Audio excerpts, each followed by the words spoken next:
Hello बच्चों, स्वागत है आप सभी का आज के इस नए वीडियो लेक्चर में। और आज हम इस लेक्चर में डिस्कस करने वाले बच्चों धारिता वाले पार्ट को। कल हम विभव वाले पार्ट को कंप्लीट कर चुके हैं, मतलब उसका जो थ्योरेटिकल टॉपिक है उसे हम कंप्लीट कर चुके हैं। आज हम पढ़ेंगे धारिता से संबंधित। तो आइए सबसे पहले हम जानते हैं, आज हम जो टॉपिक पढ़ेंगे उस टॉपिक का नाम है समांतर प्लेट संधारित्र की धारिता का व्यंजक। बच्चों, इस बार की बोर्ड परीक्षा जो हुई है इससे पिछली, उसमें भी ये क्वेश्चन देखने के लिए मिला था, यानी कि 5 नंबर में आया हुआ क्वेश्चन है। तो आप इस क्वेश्चन को बड़े ध्यान से समझेंगे, बिल्कुल बेसिक से आपको यहाँ समझाने वाले हैं। आइए सबसे पहले जो हम यहाँ पर सीखेंगे वो टॉपिक होगा हमारा,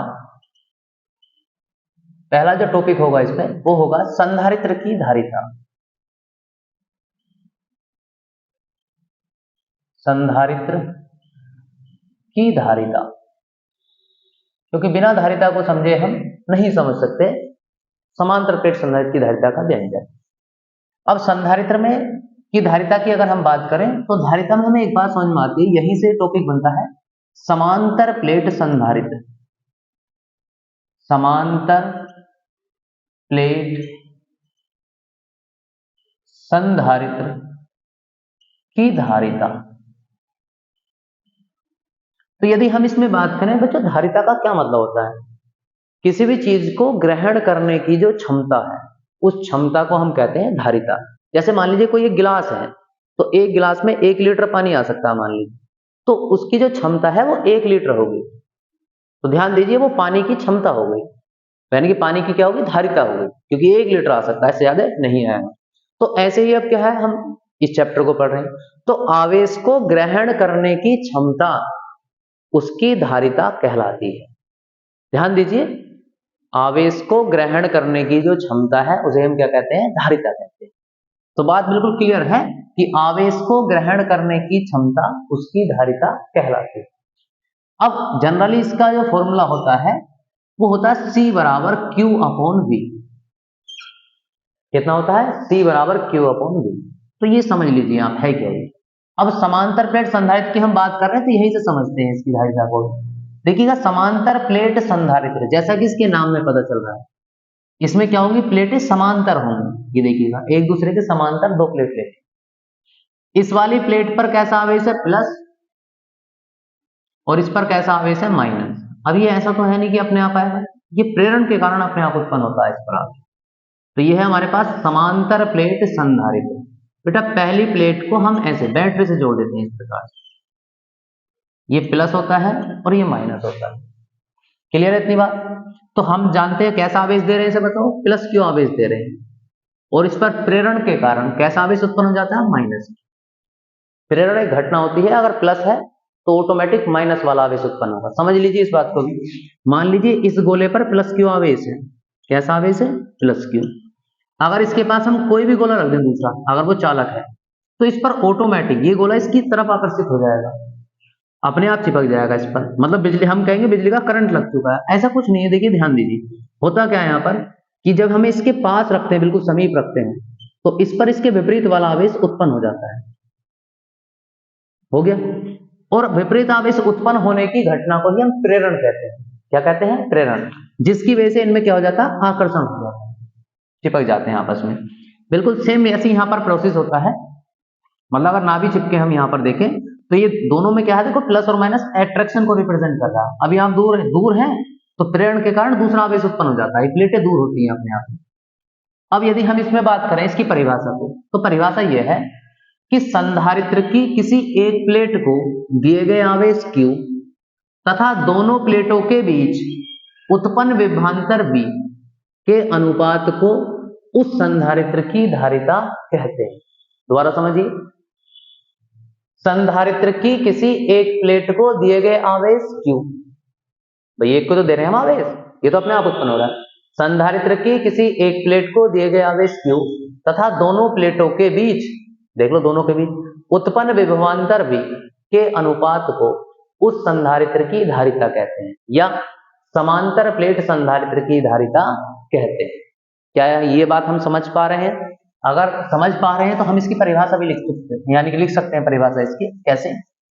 चलिए देखते हैं। क्या था फॉर्मूला? बताओ। फॉर्मूला था साहब ये C बराबर Q अपॉन V। यहीं से क्या लिखेंगे? इसकी परिभाषा संधारित्र की किसी एक प्लेट को दिए गए आवेश Q तथा दोनों प्लेटों के बीच देखो उत्पन्न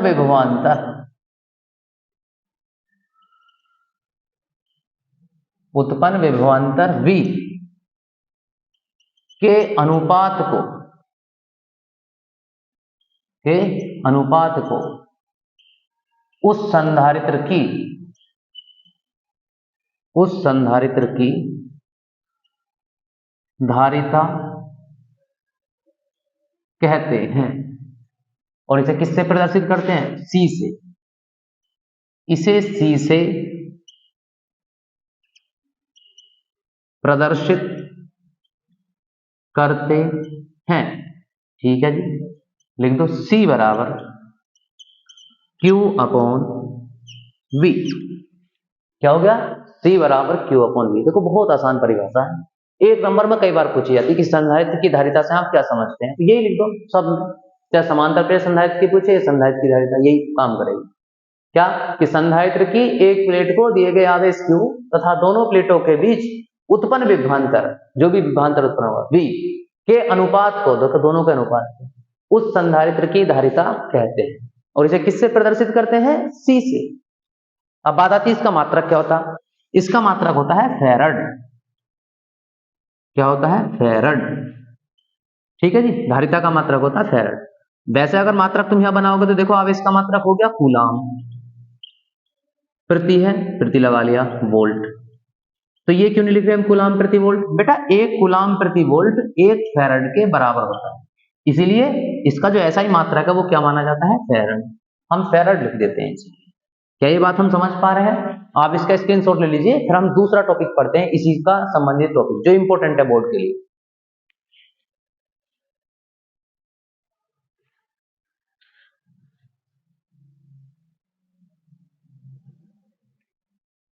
हाँ भाई, जितने भी छत्रपति शिवाजी, स्वामी विवेकानंद, अब्दुल कलाम, रानी लक्ष्मीबाई, जितने भी वीडियो देख रहे हैं सभी, उन सबसे कहना है कि इस टॉपिक को ध्यान से समझेंगे हम बहुत बढ़िया तरीके से।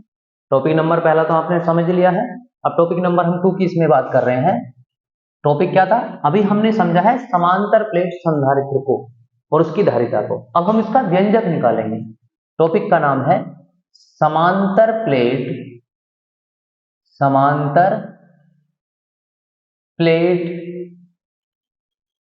संधारित्र की धारिता का व्यंजक।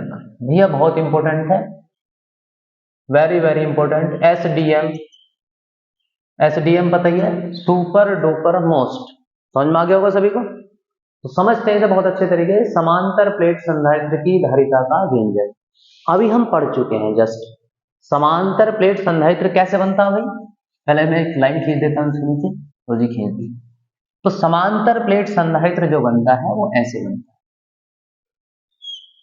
दो प्लेटें क्या होती हैं इसमें? समांतर होती हैं दूसरी। ठीक है, अब हम एक बात जानते हैं, पहली प्लेट पर कैसा आवेश होता है? प्लस, लो जी बना दिया। और दूसरी पर कैसा होता है? माइनस। अब ये जो प्लेटें हैं एक दूसरे से कोई ना कोई दूरी पर तो होंगी, बिल्कुल होंगी साहब। हमने मान लिया एक दूसरे से कितनी दूरी पर है? d दूरी पर। ओके, अब ये बताओ, ये जो प्लेट है और ये जो प्लेट है बैटरी से तो जुड़ी होंगी किसी ना किसी, बिना बैटरी के थोड़ी चार्ज हो जाएंगी, नहीं होंगी ना? बिल्कुल ठीक बात है। ये प्लस और माइनस, प्लस वाले को प्लस से और माइनस वाले को माइनस से। तो हम जानते हैं वोल्टेज लगते हैं तो V होगी। क्लियर है इतनी बात सभी? ऐसा चित्र भी हम बना चुके हैं। ठीक है जी, अब इसकी अगर हम बात करें तो प्लेटों को अगर आप देखना चाहो, ऐसा ही भी चित्र हमने बनाया है। अब हम इसका व्यंजक निकालने वाले हैं, तो आप चाहो तो प्लेटों का डिजाइन भी चेंज कर सकते हैं। प्लेटों की डिजाइनिंग अगर चेंज करना चाहें तो ऐसा कर सकते हैं। कि ये बना लीजिए ऐसा डिजाइन, ठीक है भाई। ये ऐसा डिजाइन करते हुए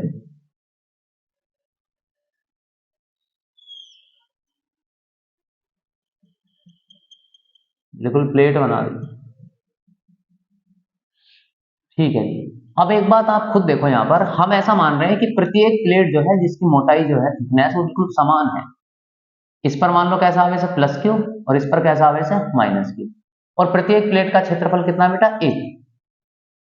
तो यहाँ पर सबसे पहले हमें निकालना क्या है, हमें निकालना है धारिता। पहले थ्योरी को समझ लो कि लिखना क्या है। देखिए ध्यान दें, हमें लिखना है कि माना एक समांतर प्लेट संधारित्र जिसकी प्रत्येक प्लेट का क्षेत्रफल ए, कितना क्षेत्रफल है ए, तथा दोनों प्लेटों के बीच की दूरी डी, ठीक है जी। आगे हम लिखेंगे ये दोनों प्लेटों के बीच एक ऐसा माध्यम है जिसका परावैद्युतांक के है। तब संधारित्र की हम धारिता को निकाल रहे हैं, तो आप यहां समझिए, तो हमें निकालना है धारिता। धारिता का फॉर्मूला भी पढ़ा आपने, C बराबर Q अपॉन V, पढ़ा है सभी ने। अब ये बताओ जब C बराबर Q अपॉन V पढ़ा है तो हमें क्या चाहिए, C का मान निकालने, Q का मान चाहिए और V का। तो Q तो हम खुद दे रहे हैं, तो Q निकालने की आवश्यकता नहीं है, हमें क्या निकालना V। बिल्कुल हाँ जी, बिल्कुल सही कह रहे हैं आप, स्टेपिंग मेथड बोलते हैं जहां, बिल्कुल स्टेपिंग मेथड। कौन कौन से स्टेप हम कैसे लगाएं, इसे हम टीचिंग मेथड भी कहते हैं। तो V इक्वल्स टू होता है, अब हमें विभव निकालना, तो V बराबर होता है E इंटू डी, मतलब प्लेटों के बीच में जो विभव का फॉर्मूला होता है विभवांतर का, वो E इंटू डी होता है। जिन्हें नहीं पता वो ध्यान दें भैया, इन प्लेटों के बीच एक वैद्युत क्षेत्र उत्पन्न होगा, देखो जिसकी दिशा क्या होगी बेटा, ये प्लस से माइनस की ओर होगी, ऐसे कर, ये तो पता है ना सभी को कि वैद्युत क्षेत्र की दिशा प्लस से माइनस की ओर होती है, ये दिखा दिया हमने इस प्रकार से। तो इनके बीच में जो वैद्युत क्षेत्र होता है वो V E बराबर V अपॉन डी होता है, E बराबर V अपॉन डी। तो यहां से जरा V का मान निकाल लो, V बराबर कितना हो जाएगा E इंटू डी, देखो लगा दिया फॉर्मूला ये हमने। तो ये याद रखो, प्लेटों के बीच विभवांतर का फॉर्मूला इतना होता है V बराबर E इंटू डी। अब देखो D को देखो, तो D तो हमने खुद मान रखी है दूरी, ये तो फिक्स है, तो ये तो हम निकाल नहीं सकते, क्या निकालना पड़ेगा E, E का मान हमें निकालना पड़ेगा। E मतलब वैद्युत क्षेत्र, किन के बीच में, प्लेटों के बीच वैद्युत क्षेत्र, ठीक है जी। अब ये बात हमें स्टेप बता रहे हैं खुद अपने आप, पहला स्टेप ये हो गया, दूसरा स्टेप ये हो गया और तीसरा स्टेप ये हो गया। क्या ये स्टेप फॉलो हो रहा है नहीं, आओ समझते हैं इस बात। पहला निकालना है E, E मतलब प्लेटों के बीच वैद्युत क्षेत्र। अब किसकी प्लेटों के बीच, समांतर प्लेट संधारित्र की प्लेटों के बीच। तो हम यहां लिखेंगे, थ्योरी में क्या लिखना है, हाँ बिल्कुल बिल्कुल अभी बता रहे हैं आपको, थ्योरी में क्या लिखना है उसे भी समझिए। माना एक समांतर प्लेट संधारित्र जिसकी प्रत्येक प्लेट का क्षेत्रफल A तथा दोनों प्लेटों के बीच की दूरी D, ठीक है। अब आगे लिखेंगे भाई, इतना लिख दो, ज्यादा लिखने की जरूरत नहीं है, उसके बाद लिखना चाहो उसमें इतना लिख दो, तथा इन प्लेटों के बीच एक ऐसा माध्यम है जिसका परावैद्युतांक कितना है K, ठीक है। अब हमें 3 स्टेप्स निकालने हैं, तो हमें तो ज्यादा टेंशन की जरूरत है ना, E निकालना पहला स्टेप, अगर C का मान चाहिए तो। अब E बताओ, E क्या होता है, E है वैद्युत क्षेत्र, कहां, प्लेटों के बीच, तो लिख दो समांतर प्लेट संधारित्र की प्लेटों के बीच उत्पन्न वैद्युत क्षेत्र। हाँ भाई बहुत बढ़िया, आप सही बता रहे हैं। क्या हम क्या लिख सकते हैं डायरेक्ट, संधारित्र की प्लेटों के बीच उत्पन्न वैद्युत क्षेत्र। अब वैद्युत क्षेत्र कितना होता है भैया, वैद्युत क्षेत्र होता है E बराबर सिग्मा अपॉन एप्सिलॉन। अगर ये नहीं पढ़ा तो हमने गॉस की जो प्रमेय है, जो चैप्टर है गॉस वाला, उसमें हमने पढ़ा है कि यदि हमारे पास 2 प्लेटें दी हों, एक प्लस की और एक माइनस वाली, और ये समांतर रखी हों, तो इनके बीच में जो वैद्युत क्षेत्र का व्यंजक आता है वो आता है बेटा इतना, E बराबर सिग्मा अपॉन एप्सिलॉन नॉट। जिन्हें नहीं पता तो कोई बात नहीं, वो ध्यान रखो, जब 2 प्लेटें समांतर होती हैं तो उनके बीच इतना वैद्युत क्षेत्र होता है, E बराबर सिग्मा अपॉन एप्सिलॉन नॉट। मतलब ये कब के लिए आता है, जब इनके बीच में वायु भरी हुई है, हमें पता है। अब वायु की जगह कुछ और भी तो हो सकता है, तो इसीलिए अगर कुछ और कोई माध्यम है मान लो, तो उसकी जगह हम लगा देते हैं बेटा यहाँ के एप्सिलॉन नॉट। समझ में आ गई इतनी बात? अब यहाँ पर देखिए समझते हैं। तो हम निकाल रहे समांतर प्लेट संधारित्र की प्लेटों के बीच उत्पन्न वैद्युत क्षेत्र। तो हमने कह रखा है कि इन प्लेटों के बीच हमें नहीं पता कौन सा माध्यम है, वायु भी हो सकता है, कुछ और भी हो सकता है, ठीक है, पूरे में। अब यहाँ पर क्या है, तो क्या करना पड़ेगा आपको, के एप्सिलॉन नॉट लिखना पड़ेगा, ठीक है जी। वैसे तो फॉर्मूला इतना ही होता है, ई बराबर सिग्मा अपन, लेकिन अगर वैद्युत कोई भी परावैद्युत माध्यम है तो के लगा देते हैं। चलिए अब हम एक बात जानते हैं, परंतु सिग्मा बराबर होता है भैया क्यू अपॉन, कितना होता है, एप्सिलॉन क्यू अपॉन ए। अब ये क्या होता है सिग्मा, पता ही है आपको, सिग्मा को कहते हैं पृष्ठ आवेश घनत्व। एकांक क्षेत्रफल पर उपस्थित आवेश को पृष्ठ आवेश घनत्व कहते हैं, ठीक है जी। तो जब इसका इतना मान हो गया तो इसे हटा देते हैं। तो इस मान को आप ऊपर रखिए, E बराबर कितना मान है बताओ, Q अपॉन ए टोटल अपॉन के एप्सिलॉन नॉट। अब E बराबर, अब आप इस देखिए ए कहां जाएगा, घूम के नीचे जाएगा, तो कितना हो जाएगा, Q अपॉन के एप्सिलॉन नॉट, और ए यहां जाएगा नीचे। पहला स्टेप क्लियर है हमारा, बिल्कुल क्लियर है। दूसरे स्टेप की ओर हम आगे बढ़ते हैं। दूसरा स्टेप क्या कह रहा है, बी निकालना, बी मतलब विभवांतर, प्लेटों के बीच विभवांतर। तो लिख दो किसकी प्लेटों के बीच, संधारित्र, संधारित्र कह लो या समांतर प्लेट संधारित्र कह लो, संधारित्र की प्लेटों के बीच, हाँ टह है भी, प्लेटों के बीच विभवांतर। अब हमें कोई टेंशन की कोई जरूरत ना, क्यों याद करें और क्यों रटे हम, ये खुद बताएगा क्या निकालना हमें, देख लो खुद कह रहा है बी निकालो साहब, तो निकाल रहे हैं बी। इतना तो लिख ही लोगे, बी मतलब कहाँ है, प्लेटों के बीच विभवांतर है, तो ये लिख रहे हैं संधारित्र की प्लेटों के बीच विभवांतर। अब बताओ क्या लगाया फॉर्मूला तुमने, आपने लगाया बी बराबर ई इंटू डी। लो जी लिखा हुआ बी, कुछ नहीं करना, ऊपर से ई का मान उठा लो, कितना ई का मान, क्यू अपॉन इतना, तो बी बराबर क्यू अपॉन के एप्सिलॉन नॉट ए इंटू ये वाला डी। तो डी की जब इससे गुणा करेंगे तो v बराबर कितना हो जाएगा बताओ, ये होगा क्यू डी अपॉन के एप्सिलॉन नॉट ए। बताओ किसी कोई डाउट हो तो इतनी बात में, क्या ये बात हम समझ पा रहे हैं? दूसरा स्टेप क्लियर। अब तीसरा स्टेप लगा दो भैया, क्या है तीसरा स्टेप, मैं इधर से रब कर ले रहा हूं इसे, हाँ इसी के नीचे कर दे रहा हूं। चलिए तो v बराबर जब इतना आ गया तो हमें लास्ट में लिखना है c, c मतलब संधारित्र की धारिता। तो लिख दो संधारित्र की धारिता। आप बड़ी लाइन लिखना चाहो तो लिख देना समांतर प्लेट संधारित्र की धारिता। चलिए तो धारिता का फॉर्मूला भी पढ़ा हमने, c बराबर क्या होता है, q अपॉन v, ना पढ़ाओ तो ये लिखा हुआ c बराबर, अब देख लो q तो ऐसे ही, v का मान कितना है हमारे पास, ये रहा क्यू डी अपॉन कितना है, के एप्सिलॉन नॉट ए, ये भैया इतना मान दे रखा है, क्लियर है। तो बेटा ये वाला मान घूम कर कहां पहुंचेगा, ऊपर पहुंच जाएगा, और यहाँ क्यू से क्यू कैंसिल आउट हो जाएगा। तो आप अगर देखें यहां पर तो इसे ऊपर पहुंचा दो, तो क्यू से, या एक काम कर लो, चलो लिख लो क्यू इंटू के एप्सिलॉन नॉट ए अपॉन क्या बचा बताओ, आपका बचा क्यू डी, ठीक है। तो बताओ क्यू से क्यू कैंसिल, और क्या बचा हमारे पास बचा c बराबर के epsilon not a upon D. Yes, इसके बाद ये लाइन है यहां पर, इतने फैरड। ये के किस लिए आया है, यदि कोई इसमें माध्यम दिया हो, क्या दिया हो, माध्यम, तो इतना हमारे पास ये डेरिवेशन आ गया। तो यहां पर बहुत आसान सा डेरिवेशन है, इसे 3 स्टेप फॉलो होंगे, देख लो बिल्कुल भी हमें रटने की आवश्यकता नहीं, 3 स्टेप फॉलो करो और डेरिवेशन को कंप्लीट कर लीजिए। इस डेरिवेशन को आप देख लीजिए एक बार, इतना आता है। अब यदि हम बात करें, यदि प्लेटों के बीच अब हम कंफर्म करते हैं यहां पर, निर्वात या वायु हो, निर्वात या वायु हो तब के बराबर रख देते हैं बेटा 1 और सी बन जाता सी नोट, नोट लगा देते हैं निर्वात वायु के लिए। तो कितना हो जाएगा एप्सिलॉन नोट ए अपॉन डी। अगर आप लिखना चाहें तो लिख सकते हैं इतने फैराड। हालांकि हमारा यही टॉपिक कंप्लीट हो चुका है। क्लियर है इतनी बात सभी को? आइए हम एक बात और समझ लेते हैं यहाँ पर। पहले आप इसका एक स्क्रीनशॉट ले लो, फिर मैं दोबारा से इसका रिवीजन करवाता हूँ अभी।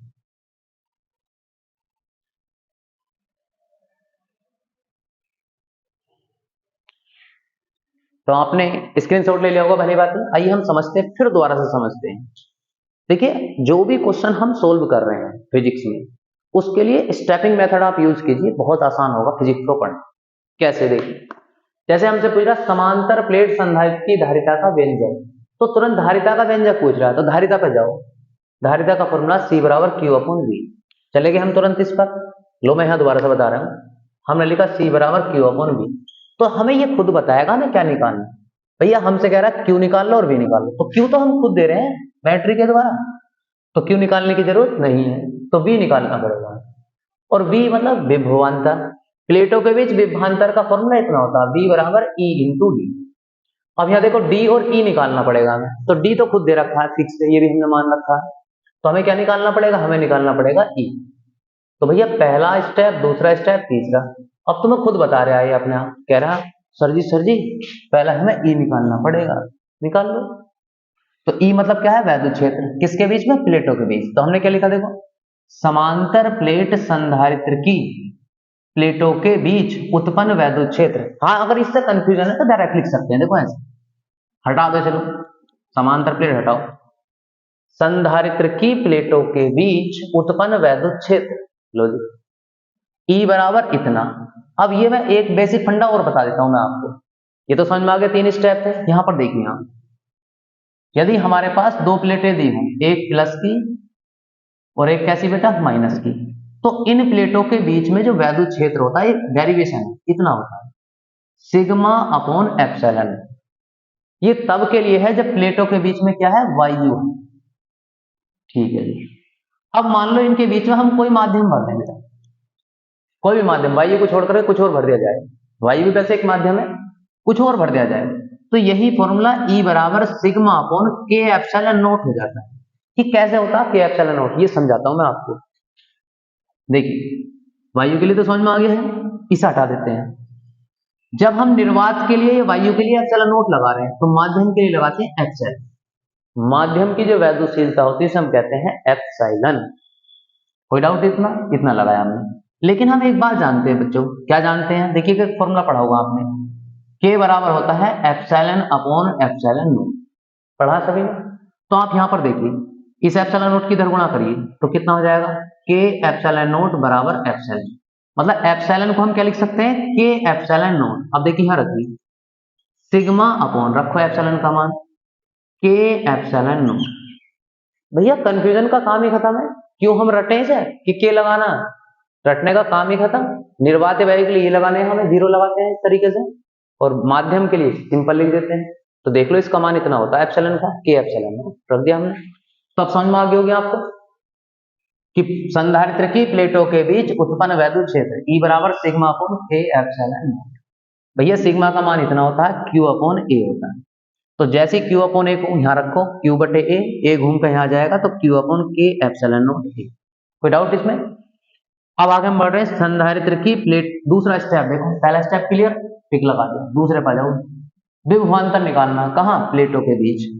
संधारित्र की प्लेटों के बीच विभवांतर या उत्पन्न विभवांतर V बराबर E इंटू डी। लगा दिया फॉर्मूला। ऊपर से नकल करने पर उठा लो E का मान, Q अपॉन के एप्सिलॉन नोट ए इंटू डी। डी की गुणा जब इससे करेंगे तो QD अपॉन के एप्सिलॉन नोट E आ गया। V का मान भी सॉल्व हो गया, टिक लगा दो, टिंग टिंग टिंग, हो गया भैया पूरा। तीसरा स्टेप बचा। तीसरा स्टेप क्या कह रहा है जी हमसे? तीसरा कह रहा है संधारित्र की धारिता। तो लिख दो अतः, लास्ट में लिख दो अतः करके लिख दो, अतः संधारित्र की धारिता। हाँ, समांतर प्लेट संधारित्र की धारिता C बराबर Q अपॉन V। अब भैया Q का मान देख लो, ये Q तो ऐसे ही, V का मान अभी निकाला तुमने, ये रहा V का मान, रख दो इतना उठा करके। V की जगह क्या रख दिया?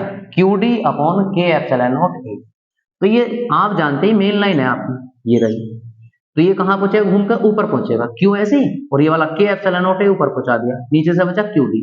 तो बेटा क्यू से क्यू कैंसिल, हाथ में बची पेंसिल, तो सी बराबर कितना हो गया, के epsilon not a upon D, इतने फैराड। यही तक करना है, बस आपको लिख देना है, यही समांतर प्लेट संधारित्र की धारिता का व्यंजक है।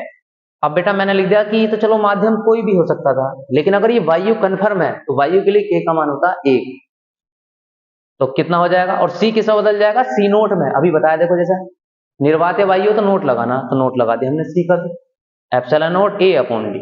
क्लियर है इतनी बात? चलिए ये बात समझ में आ गई, तो आप इसका एक बार और इनके स्क्रीनशॉट ले लीजिए, जिससे कि और अच्छे से हमें समझ में आ जाए। इसके बाद हम इसी का टॉपिक दूसरा पढ़ने वाले हैं इस वीडियो में।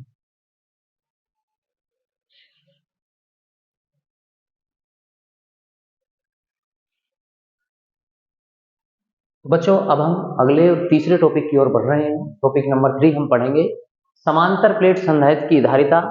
ठीक है, मतलब टॉपिक का जो नाम है हमारा, वो टॉपिक का नाम है, यही टॉपिक होगा, लेकिन थोड़ा सा चेंज हो जाएगा।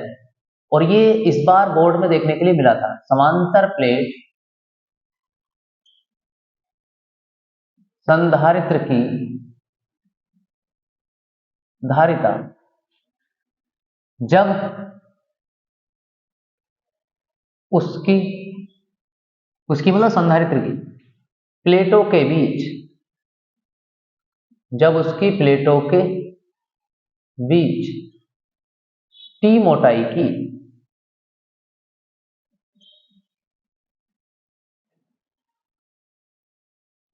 परावैद्युत पट्टी रखी हो, पट्टी रखी हो। तो बच्चों इस टॉपिक को करने से पहले देखो, एक बात मैं आपको समझाने का प्रयास कर रहा हूं यहाँ पर। ये टॉपिक बिल्कुल सेम उसी की तरह है, थोड़ा सा उससे हल्का सा बड़ा होगा, लेकिन अगर जिस बच्चे ने वो पुराना टॉपिक समझ लिया है तो उसे आसानी से समझ सकता है। समझ में आ रही बात सभी को? जो उस टॉपिक को समझ चुका है उसके लिए बहुत आसान होगा, दोनों एक साथ समझा रहा हूं इसलिए। उससे पहले मैं एक बात और समझाना चाहता हूं आपको। कुछ बच्चे आप में से ऐसा फील करते हैं, ऐसा सोचते हैं, यार मैं तो ऐसा हूं और मैं ऐसा हूं, यार मैं ये नहीं कर सकता, मैं ये नहीं कर सकता। अरे आप सब कुछ कर सकते हैं। कुछ बच्चे तो ये भी सोचते हैं कि यार मैं तो बहुत काला हूं, या मैं बहुत वैसा हूं, यार मैं ये नहीं कर सकता। अरे आप सब कुछ कर सकते हैं। इसी पर आधारित मैं एक छोटी सी कहानी सुनाना चाहूंगा, 1 मिनट। बच्चों एक बार की बात है, एक गुब्बारे बेचने वाला व्यक्ति था, और बहुत सारे गुब्बारे लगा रखे उसने अपनी साइकिल में बांध रखे, और वो बेच रहा था, किसी ग्राउंड में बेच रहा था। वहां पर एक छोटा सा बच्चा बैठा था, और बड़ा गरीब बच्चा था वो, बिल्कुल गरीब, और ऊपर से वो काला था बेचारा, बहुत काला। और वो गुब्बारों को देख रहा था, सब बच्चे आ रहे थे और गुब्बारे से लेकर के जा रहे थे, और सब अपने अपने गुब्बारे ऊपर उड़ा रहे थे। गुब्बारे ऊपर उड़ते हैं ना, गैस वाले गुब्बारे, हाँ वही गुब्बारों की बात हम कर रहे हैं। तो हुआ क्या, वो गुब्बारे बेचारा वो तो देख रहा है, एक तो गरीब बेचारा, पैसे में नहीं, और बड़ा मन खुश हो रहा था उसका, गुब्बारों को देख रहा था, लेकिन बड़ा सोच रहा था वो। और सोचते सोचते जाकर के वो जो बेच रहे थे गुब्बारे भैया, उनकी पैंट पकड़ लेता है कि भैया एक बात बताओ। वो पूछते हैं कि बता कौन सा गुब्बारा चाहिए तुझे, बता। तो वो कहता गुब्बारा नहीं चाहिए मुझे। वो फिर उसकी बात को इग्नोर करते हैं और फिर आगे की ओर अगले गुब्बारे बेच देते हैं वो, और भी। तो वो पूछता उनसे गुब्बारे वाले भैया से कि भैया भैया मुझे एक बात ये बताओ कि क्या जैसे लाल पीले सब नीले उड़ रहे हैं, क्या काला गुब्बारा भी उड़ सकता है ऊपर? वो हंसता थोड़ा सा मुस्कुराता है साइकिल वाला, और कहता है पता नहीं कैसी बात कर रहा है, हाँ हाँ उड़ जाएगा, उड़ चल जा तू। तो वो फिर दोबारा आता है, फिर उसकी पैंट पकड़ लेता है कि मुझे एक बात बताओ दोबारा, क्या काला गुब्बारा भी उड़ सकता है? वो कहता है हाँ उड़ सकता है काला। वो उसे समझाता है कि भैया ऐसा है बच्चे, ये गुब्बारा काला पीला नीला सब उड़ सकते हैं, लेकिन किसकी वजह से उड़ रहे हैं? ये जो उड़ रहे हैं इसके अंदर भरी गैस के कारण उड़ रहे हैं। काले पीले नीले से मतलब नहीं है, सब उड़ सकते हैं ऊपर, सबको हक है उड़ने का ऊपर, काला भी उड़ेगा पीला भी उड़ेगा नीला सब उड़ेंगे, लेकिन किसकी वजह से उड़ रहे हैं? उसके अंदर भरी गैस की वजह से। तो बच्चा बड़ा शॉक्ड होता है, वो भी सुनता है कि इसका मतलब मैं भी उड़ सकता हूं। उड़ने का मतलब उसने अनुमान लगाया कि मैं भी कुछ कर सकता हूं वहीं पर। तो देखिएगा एक बात समझ लीजिए, हम हमेशा अपने आप को दोष देते हैं क्या दोष देते हैं कि यार मैं तो ऐसा हूं, मैं ये नहीं कर सकता, मैं वैसा हूं, मैं ये नहीं कर सकता, मेरे पास ये सुविधा नहीं, मैं ये नहीं कर सकता। जैसा उस साइकिल वाले ने उसे समझाया बच्चे को कि उसके अंदर भरी गैस की वजह से वो गुब्बारा ऊपर उड़ता है, और हर किसी को ऊपर उड़ने का हक है। आप भी सब कुछ कर सकते हैं, बस पहचानने की देर है कि आपके अंदर जो बैठा है। अगर आपका नाम विनीत है तो विनीत के अंदर जो अंदर वाला विनीत है उसे जगाने की आवश्यकता है। मान लीजिए आपका नाम कुछ और भी, आपका नाम है जो भी नाम है, मान लीजिए मनीष है, तो मनीष अगर अपने अंदर के मनीष को जगा लेगा तो वो अपने आप यानी कि प्रस्फुटित होगा और बहुत कुछ कर सकता है जीवन में। तो ध्यान दीजिए, रंग रूप आकार कुछ कोई निर्भर नहीं करता, आपके अंदर क्या छिपा हुआ है उसे जगाइए, और जगाने के बाद उस संघर्ष कीजिए, आप सब कुछ कर सकते हैं जीवन में। कोई असंभव नहीं है कार्य इस संसार में। तो ध्यान दीजिए, ये कहानी मैंने जहां तहां से मोड़ करके कहानी सुनाई, इस कहानी को पूरा सुनाऊंगा किसी और वीडियो में, आपको पूरी एक वीडियो होगी कहानी में, बहुत इंटरेस्टिंग कहानी है ये। बस इतना ही समझिए, आप सब कुछ कर सकते हैं। बस अपने अंदर के उस व्यक्ति को जगा लीजिए जो बिल्कुल शांत बैठा हुआ है, उसे जगाइए और लगिए अपनी मेहनत के साथ। आइए हम पढ़ते हैं इस टॉपिक को। समांतर प्लेट संधारित्र की धारिता जब उसकी प्लेटों के बीच टी मोटाई की परावैद्युत पट्टी रखी हो। धारिता का व्यंजक ही है, धारिता का व्यंजक, लो जी मैंने व्यंजक लिख दिया है। जब उसकी प्लेटों के बीच टी मोटाई की परावैद्युत पट्टी रखी हो। तो अभी हमने एक बनाया था चित्र, यहाँ पर बिल्कुल वैसा ही चित्र बना लेते हैं। तो ये बना लिया हमने। ये क्या है? समांतर प्लेट संधारित्र, ठीक है जी। दो प्लेटें इसमें समांतर रखी। हम कह रहे हैं इसमें देखो, जब उसकी प्लेटों के बीच टी मोटाई की परावैद्युत पट्टी रख दो उसके बीच में।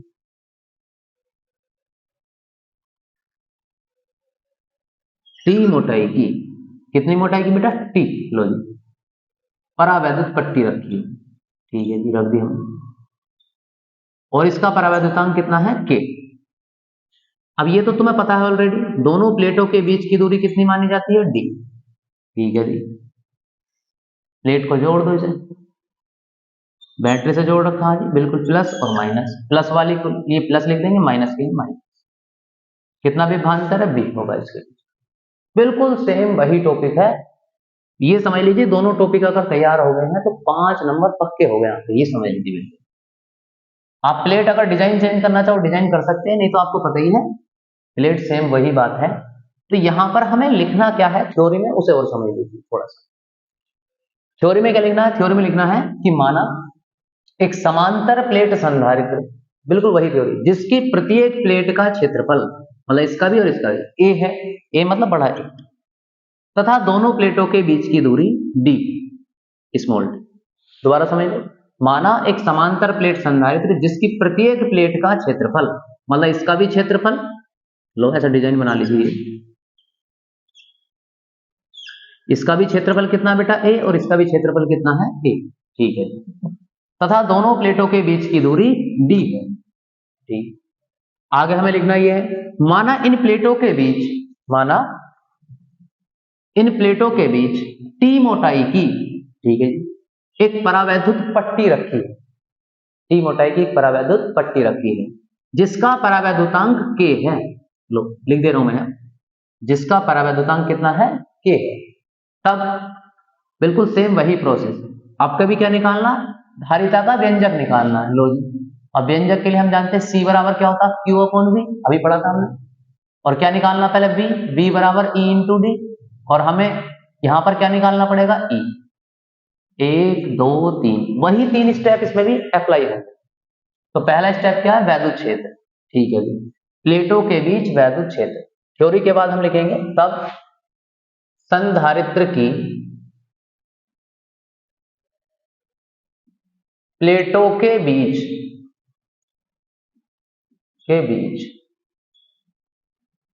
उत्पन्न वैद्युत क्षेत्र, ठीक है जी।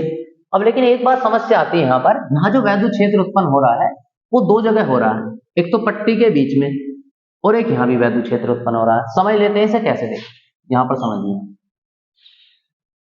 ये प्लस और माइनस ऐसे बना हुआ था प्लेट, पहले बिना पट्टी रखे देखिए, तो यहाँ पर जो वैद्युत क्षेत्र था ये प्लस से माइनस की ओर होती है वैद्युत क्षेत्र की दिशा, ये बना दिया इधर से इधर की। क्लियर है इतनी बात? हाँ, ये बना लेते हैं इस प्रकार से, ये प्लस और ये माइनस। अब ये जैसे यहाँ पट्टी रखी जाती है बच्चों, तो पट्टी रखने से होता क्या, देखिए ध्यान दीजिए, ये पट्टी रखी आपने, तो इसका जो काम है वो ये है कि इसके सामने जो भी आएगा विपरीत वाला आवेश उत्पन्न हो जाएगा। तो जैसे ये प्लस था तो प्लस की जगह क्या हो जाएगा, माइनस है, और यहाँ पहले से ऑलरेडी माइनस था तो यहाँ क्या हो जाएगा बताओ, विपरीत प्लस हो जाएगा। तो आप एक बात देखिए, पट्टी में प्लस इधर है माइनस इधर, तो पट्टी में जो वैद्युत क्षेत्र बनेगा वो इधर से इधर की ओर बनेगा।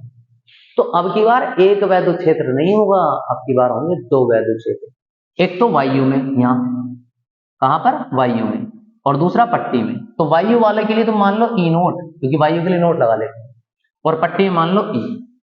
तो सीधी सी बात है, प्लेटों के बीच जो वैद्युत क्षेत्र उत्पन्न होगा वो दो बातों पर निर्भर करेगा, एक तो पट्टी में और एक वायु में। समझ में आ रही इतनी बात? यही बात समझनी है, क्योंकि देख लो इसमें प्लस माइनस बन रहा है, ये पहले से था वैद्युत क्षेत्र, अब इसमें वैद्युत क्षेत्र हो जाएगा उत्पन्न, वो इधर की ओर होगा। तो समझो इसे बात को, संधारित्र की प्लेटों के बीच उत्पन्न वैद्युत क्षेत्र लिख दो, दो बातों पर निर्भर करता है, दो बातों पर निर्भर, मतलब पहला स्टेप यही है वैद्युत क्षेत्र निकालने, निर्भर करता है। ठीक है जी, दो बातों पर। पहली बात, प्लेटों के बीच वायु में, हाँ भैया बापू ना है, ये वायु है, वायु में वैद्युत क्षेत्र। अभी पढ़ा था कि अगर ये दो प्लेटें हैं, एक प्लस और एक माइनस, मतलब वायु है इनके बीच में, तो इसमें वैद्युत क्षेत्र कितना होता है, सिग्मा अपॉन एप्सिलॉन नोट। अगर वायु है तो यहां भी नोट लगा देना, लो जी लिख दिया हमने, ई नोट बराबर सिग्मा अपॉन एप्सिलॉन नोट, वायु के लिए लग। अभी तुमने पढ़ा था, परंतु सिग्मा बराबर कितना था बेटा, क्यू अपॉन ए। तो रखिए आप इसे, क्यू अपॉन ए और एप्सिलॉन नोट, ई नोट बराबर क्यू ऐसी, ए नीचे जाएगा घूम करके, एप्सिलॉन नोट ए। क्या ये बात हम समझ पा रहे हैं? देख लो, इतना होता हम जानते हैं वायु में, सिग्मा का मान इतना होता, तो ए घूम के यहाँ जाएगा, क्यू अपॉन एप्सिलॉन नोट ए। कोई डाउट तो नहीं इसमें? Very good. जैसे वायु में निकाला, अब पट्टी में भी निकालना पड़ेगा। ठीक है जी, तो ये तो प्लेटों के बीच वायु में वैद्युत क्षेत्र था, अब प्लेटों के बीच परावैद्युत पट्टी में। दूसरा जो पॉइंट होगा, प्लेटों के बीच, ठीक है जी, प्लेटों के बीच की बात चली, परावैद्युत पट्टी में वैद्युत क्षेत्र, देखो भैया कितना होगा, सेम इतना ही होगा, ध्यान दीजिए, ई बराबर सिग्मा अपॉन कितना आएगा, अभी पीछे समझाया, एप्सिलॉन आएगा। अब मान लो परावैद्युत माध्यम है तो कितना आएगा, ई बराबर सिग्मा अपॉन एप्सिलॉन। और हम अभी पढ़ चुके थे के बराबर क्या था, एप्सिलॉन अपॉन एप्सिलॉन नोट। तो कितना हो जाएगा बताओ, एप्सिलॉन नोट किधर गुणा कर दो, एप्सिलॉन नोट के, तो यहां पर क्या आ जाएगा एप्सिलॉन का मान, सिग्मा अपॉन एप्सिलॉन नोट के। समझ में आया इतनी बात? तो हम यही फॉर्मूला लिख रहे हैं, तो क्या हो जाएगा, एप्सिलॉन नोट के या के एप्सिलॉन नोट। मैंने बताया अगर माध्यम दे रखा हो तो माध्यम में बस यहाँ के लगा देना। अब एक बात बताओ, अगर हम यहाँ के लगा दें, बाकी सारा तो ऐसे ही रहने वाला है सेम, आप चाहो तो इतना ही उतार लो, के ऐसे ही चलता जाएगा और यही आ जाएगा, बस यहाँ क्या आएगा बताओ, के आ जाएगा। तो ज्यादा सोल्व करने की जरूरत ही ना इस बात को।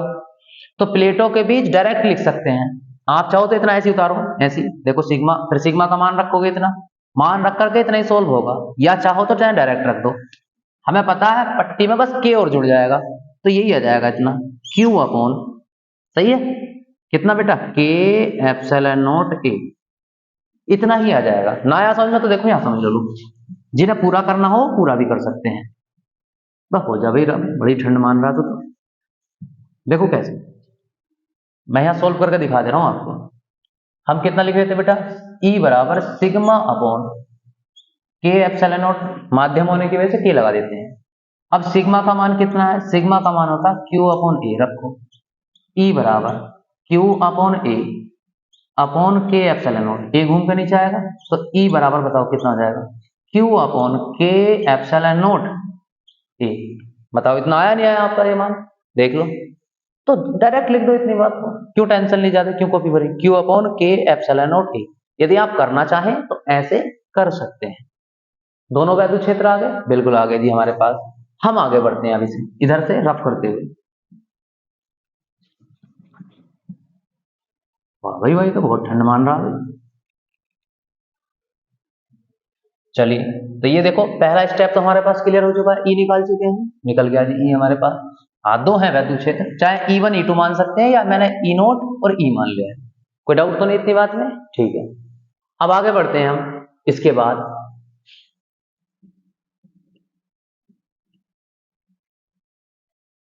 अबे ये तो रफ होने में आ ही नहीं रहा।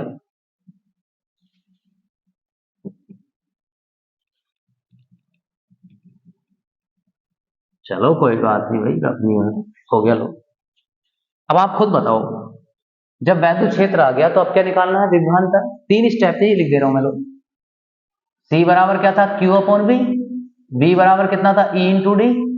और ई बराबर हमें नोट करना था 1 2 और 3, तीन स्टेप हमारे पास। अब सबसे पहले अगर हम यहाँ देखें तो यहाँ पर आप देखिए ई यहाँ पर कंप्लीट हो चुका है। इसके बाद हम बी की ओर टारगेट करते हैं। आइए समझते हैं। तो बी कैसे निकलेगा? देखिए ध्यान देंगे, यहाँ लिखेंगे हम संधारित्र की प्लेटों के बीच विभवांतर। लो जी, निकाल दो विभवांतर। अब एक बात आप खुद बताइए कि जब यहां पर हम देख रहे हैं वैद्य क्षेत्र दो बने हैं, तो विभवांतर भी कितने होंगे? दो होंगे।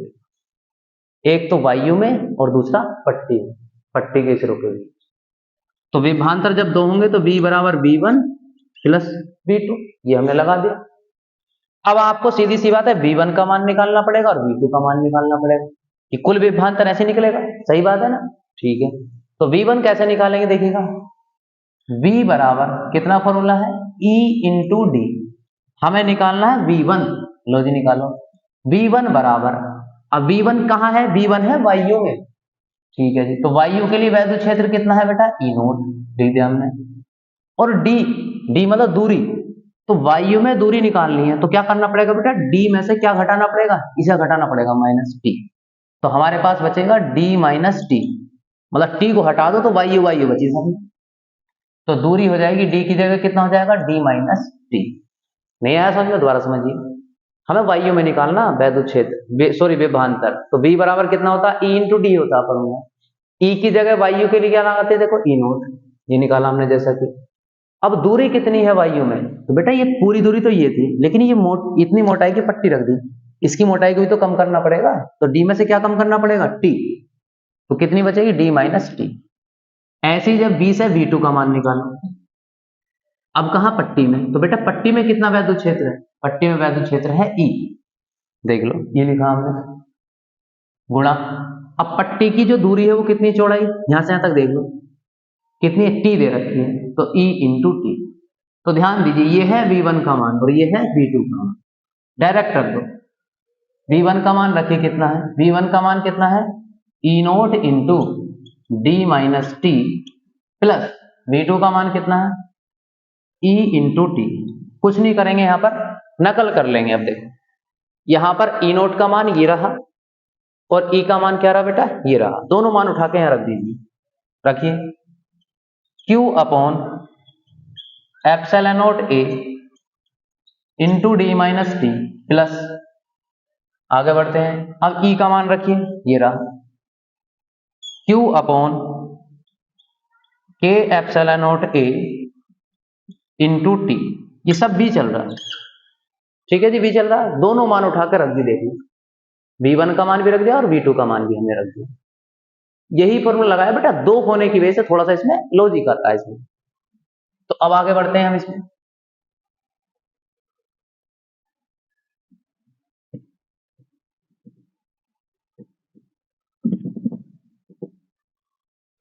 अब यदि हम आगे देखें, देखिएगा इसे थोड़ा सा समझते हैं, थोड़ा सा आगे की ओर, तो v बराबर कितना हो जाएगा बताइए। आप यहाँ देखिए दोनों में q upon epsilon not a यहाँ भी है और q upon epsilon not a यहाँ भी है, तो इतना ये हमारे पास कॉमन आ जाएगा, q upon epsilon not a आ गया कॉमन।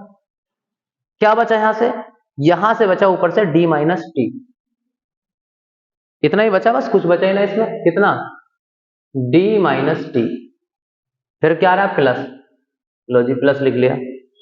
यहां से q अपॉन इतना, देखो ये कॉमन चला चुका है, जा चुका है, तो कितना बचेगा, ऊपर से बचेगा t और नीचे से बचेगा k, तो t अपॉन k लिख लिया हमने इतना। तो भैया दूसरा स्टेप हमारा ये भी क्लियर होगा, विभव भी निकाल लिया।